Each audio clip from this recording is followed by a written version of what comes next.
Hey everybody, once again this is Don Squires and welcome back to DM-Compound, a level that I created as a teaching tool for my second year with the Internal Drive Gaming Academy held at Stanford University. This video is going to be a detailed look at the cave section of the level, and if you have not yet seen the first video in this series, the DM-Compound overview, please go take a look at that video first, as it'll give you a much broader base of information about the level. So the cave section back here was the last part of the level that I completed, and was always meant to feel like the religious sect hasn't finished building back here yet.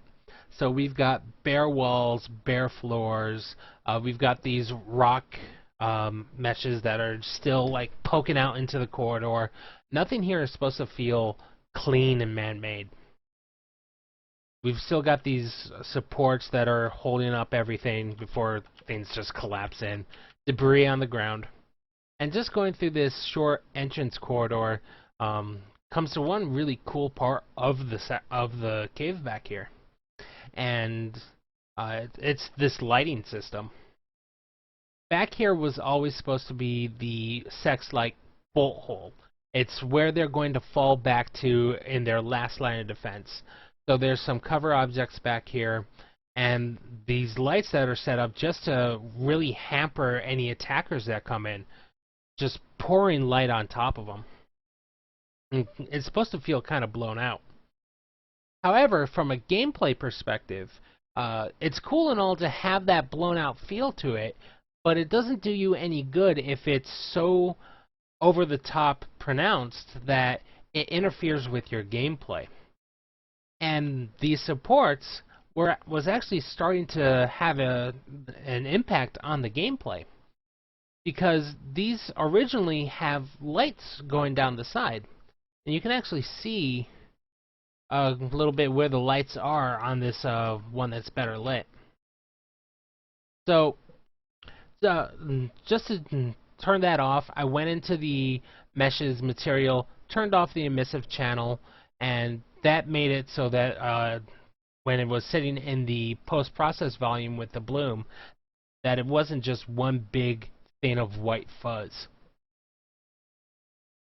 So another really cool thing that I like in here is the light fixture itself. I'm going to switch over to unlit so you can see them a bit better. It's just a slab of metal that's been drilled into the ceiling. It's the same one from the armory and a couple other sections in the level. And then some piping.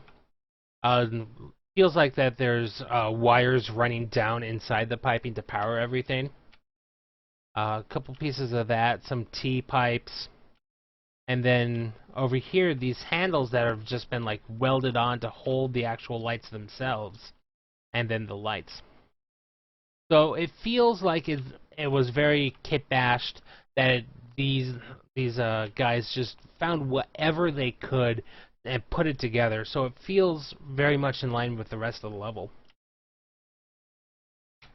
Then also, I really like how the ceiling came together. It's just a bunch of wires, but with them crossing over each other, it really fills out the ceiling nicely. And it just feels like there's this giant spider web of wires above you, which is really cool.